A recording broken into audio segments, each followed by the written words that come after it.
Good morning, everyone. I'm happy to look out over the yard this morning with the grass cut and everything all nice and watered and green and happy.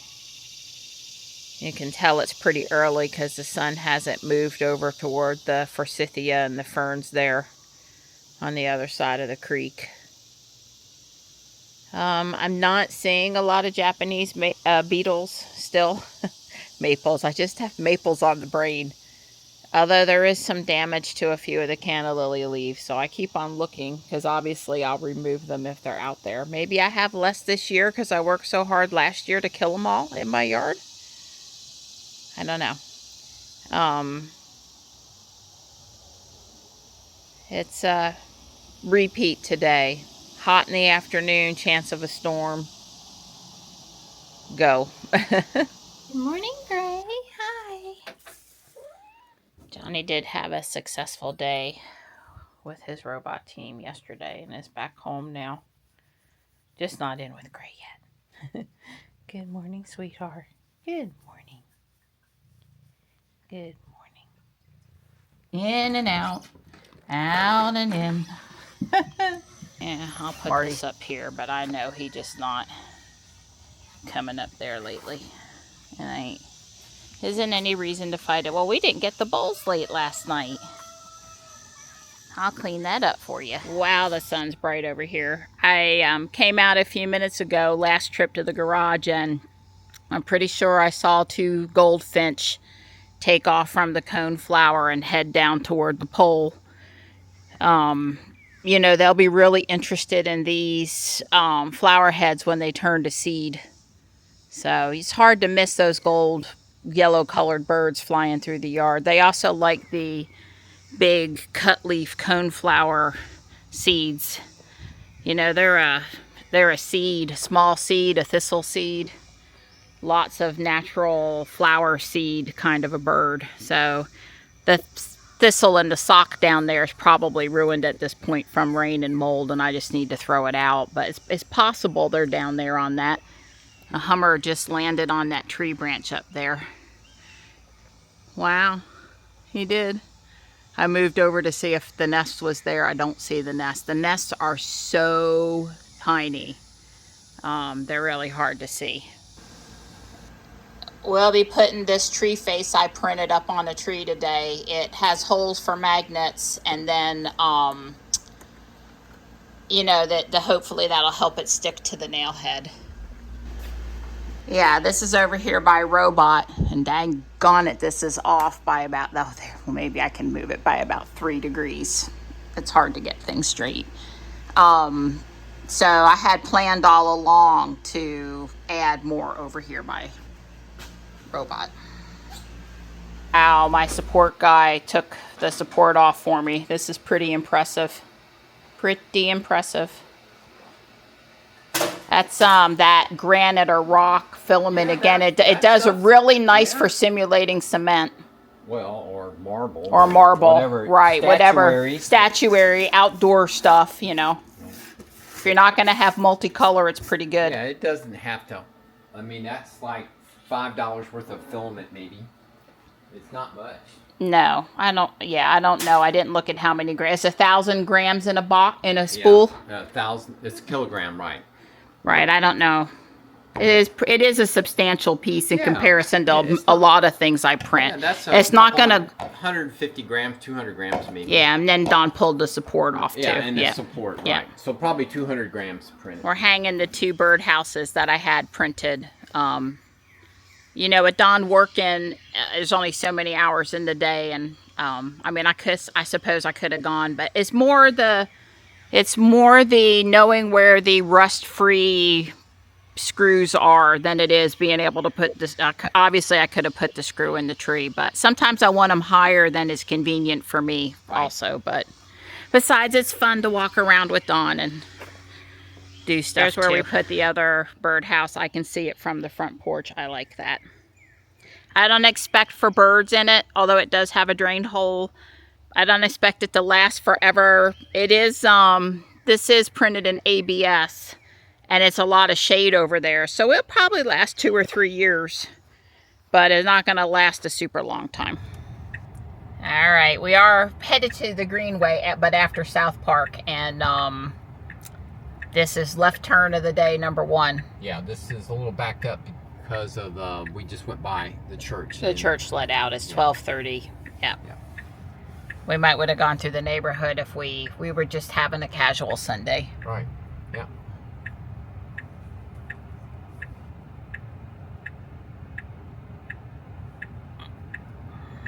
As you can see, even people have a little bit of difficulty with this left turn.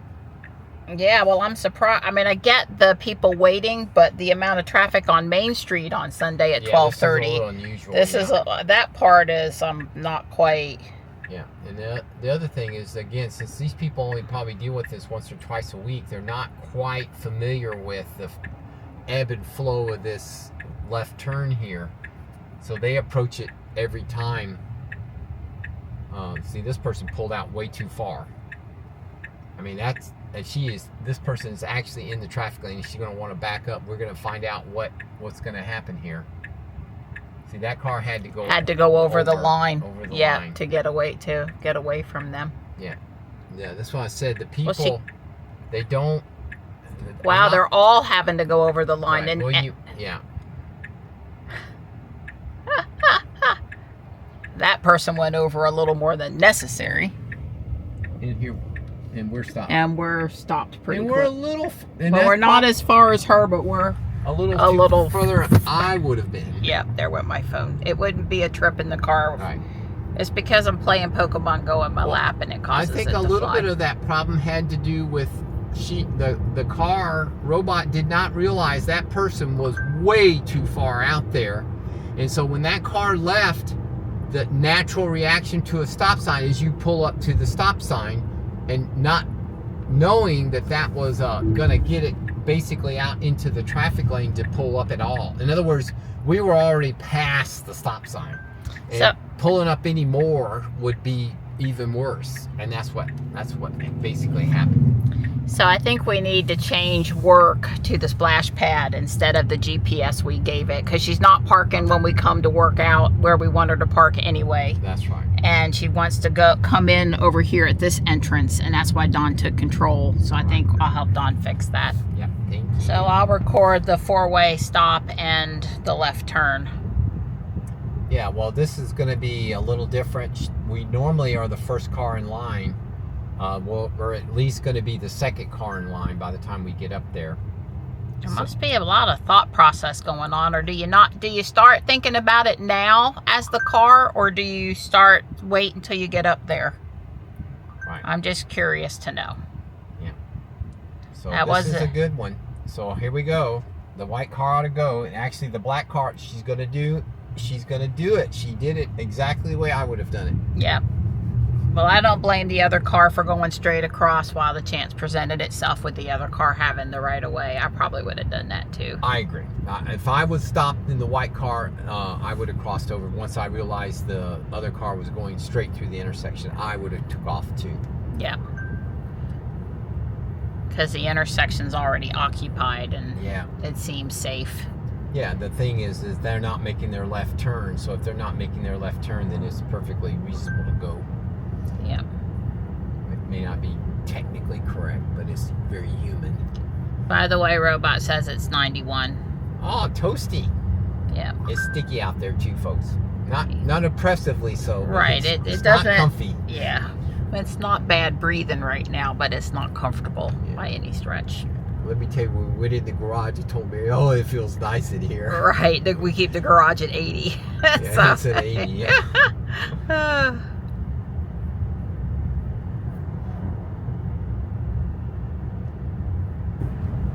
Okay, we're coming out. There is a car not super close, so she's going to have a few seconds to decide before a car pulls up to the right side. Now, the red truck is making a left turn.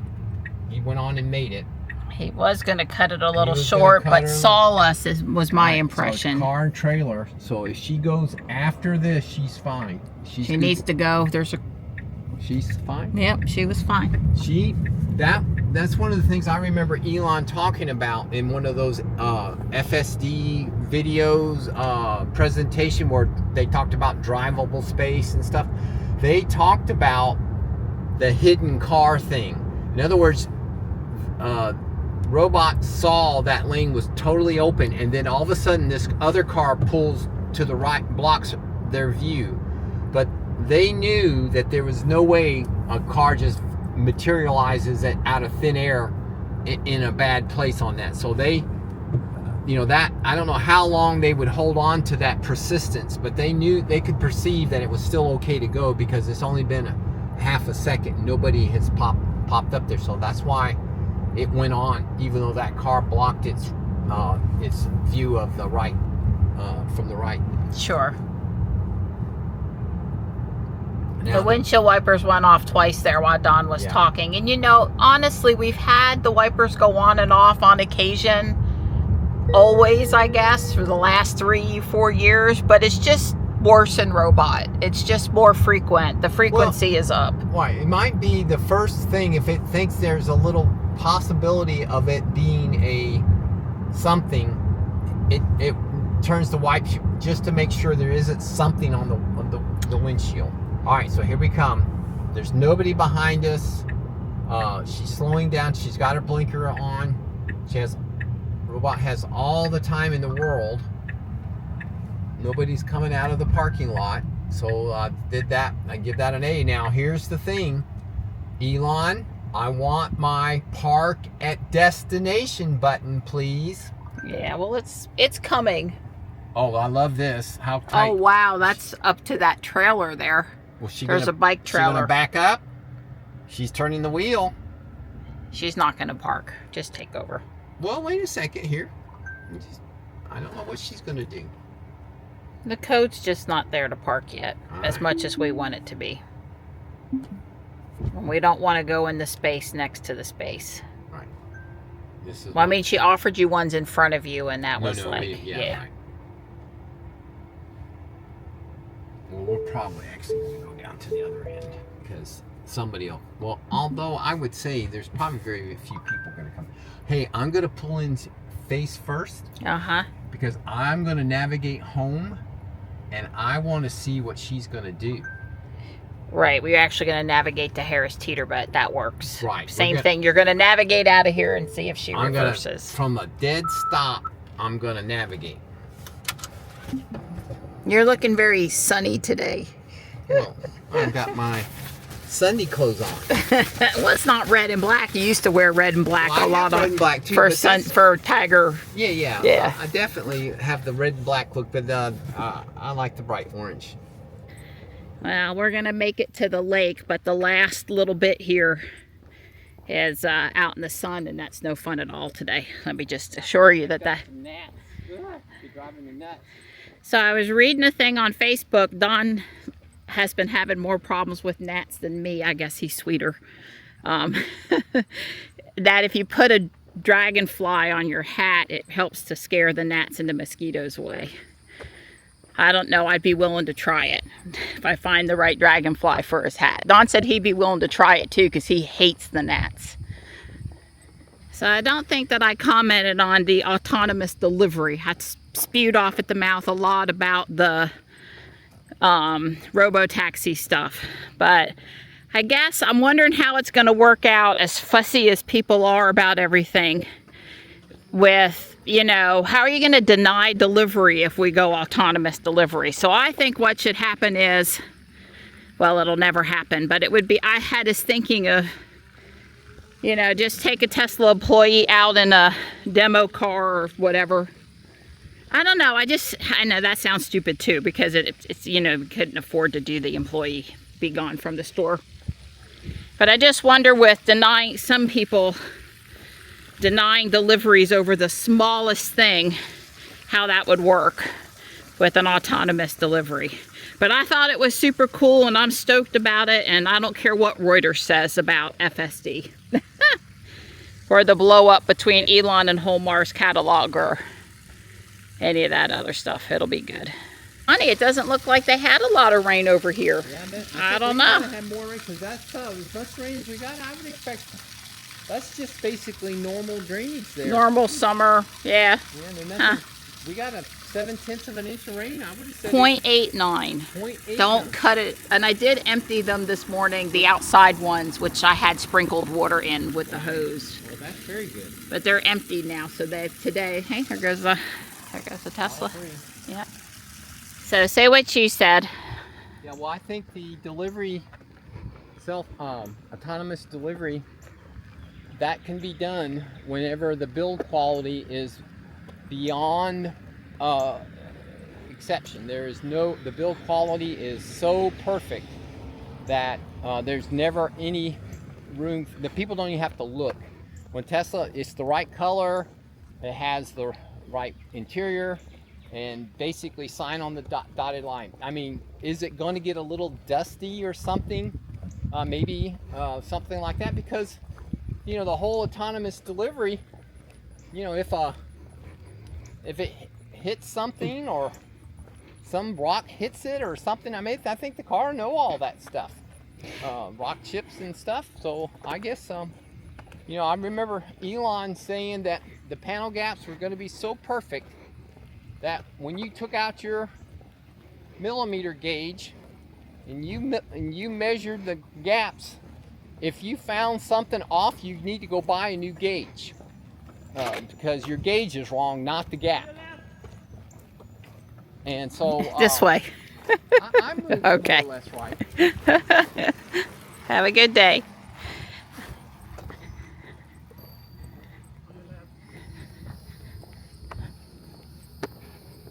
You're welcome. Yeah. Right. So basically, it would be so good it wouldn't matter anymore. Well, I have to say that I still have not seen anything on Robot. You know, that's a fair I would tell you if I had. Right. I thought there was something, but it was such a. Oh man, it's not even. I can't even remember. It made such a little impression. It's like, huh. That's the only thing I saw. So, yeah, Don always says is you can't really tell about the car until you wash it. Right. Looking it over at Tesla will show a glaring thing, but right. until you wash it, you can't really tell. And I guess, you know, I don't want anybody to look at the car and go, God, that's a brand new car. I can't believe that's got that on it. But I also am not expecting white glove mother-in-law visit perfection either. The other thing that could be done is the shrink wrap. Right. Cars, since you don't have to get inside the car prior to the delivery, it's all shrink wrapped. Right, they're going down the road with some of that wrapping around it. Maybe, yeah. I guess also, and probably customers now would appreciate it too, is, you know, there's pictures, somebody takes pictures of the car. There's a standard set of 10 shots. Maybe they park it in their detailing station and they have some cameras that just snap these pictures or something, and you get to see it. It would certainly stop things like, oh, that's got black seats, I ordered white. Right. I haven't heard about that happening, by the way, but I don't know. I know Chris from Dirty Tesla said to allow autonomous delivery, he would be willing to take up to actual 50 miles on the odometer. Like, how far is too far That's right. for it to drive to you? And I guess one would have to think about is someone living in a state that doesn't allow delivery. That was a bluebird. It doesn't allow delivery. Are they going to be willing to accept 200 miles delivered because they don't want to have to get to where the delivery is? Or is it really the other way around where, you know, I don't want those miles on my car, I didn't drive them. Well, think about it here in Raleigh. You have to come to, if you lived in Wilmington, yep, you'd have to drive all the way to Raleigh for delivery. Or if you know, Charlotte, same way, it's no closer. All these people.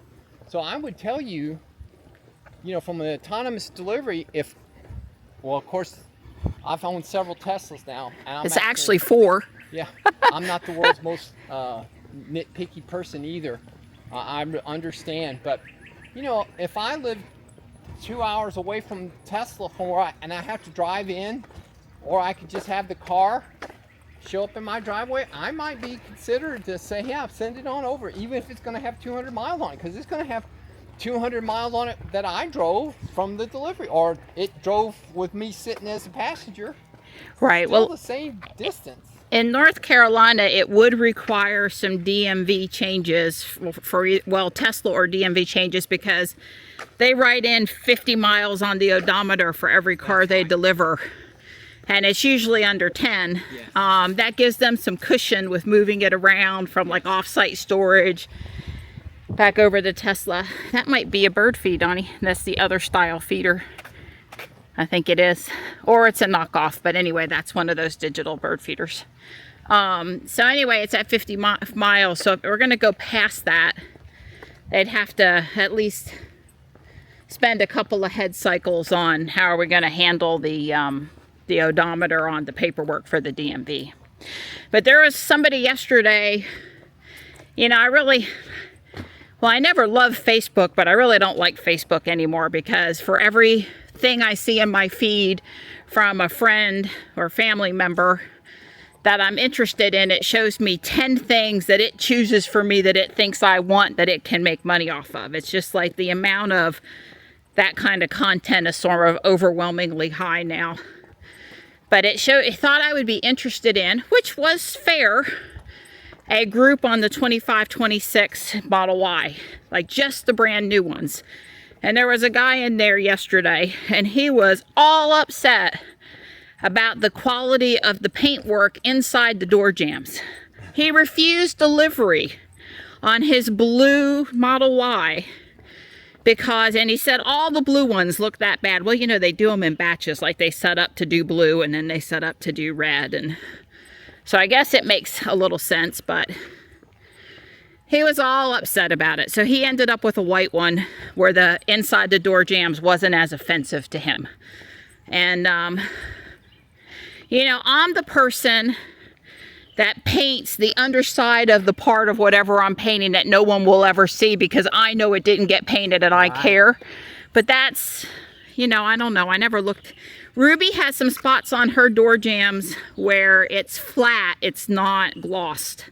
So the red is there, but the overspray, the gloss part, is not there.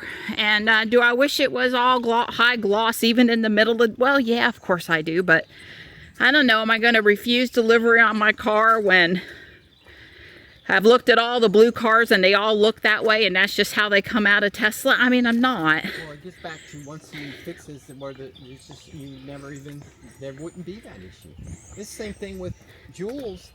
You know, the door and the trunk had, the paint was on the bolts, the fasteners. Somebody had to adjust it after it was built. Right, and those tools. And the tools, of course, marked, you know, broke, you know, basically witness marks, right? You could tell they had to fool with it. Yeah. Well, you know, that's, in my opinion, is a no-no. I mean, the panel gaps and all this fitting should be so good that when the door goes on there, it's on there correctly. If it doesn't go on and be perfect, you just go throw away the body or whatever, throw away the door or whatever's wrong. The tolerances can be that good. Yeah. Well, I certainly think the build quality on Robot is better than the build quality of any of the other Teslas we've bought. This is by far the best build quality. Yeah.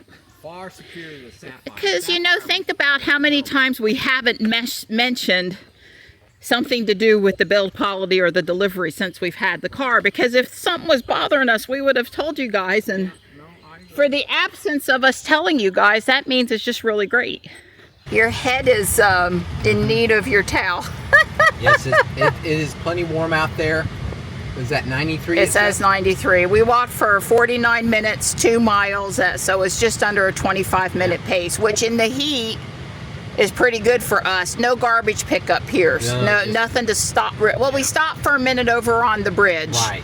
That was 2 or 3 minutes. Our pace is, we don't worry about the pace. We're not trying to, we stop a lot because I film or we talk or we're looking at the scenery or we're picking up trash or whatever. But well, going out, I didn't feel it, maybe except for right approaching the bridge. But coming back, I was very happy. Every step I got closer to the car, I was happier. So yeah, it's nice in the car. The car's cool. Yes. Don remembered climate today. I did remember climbing today.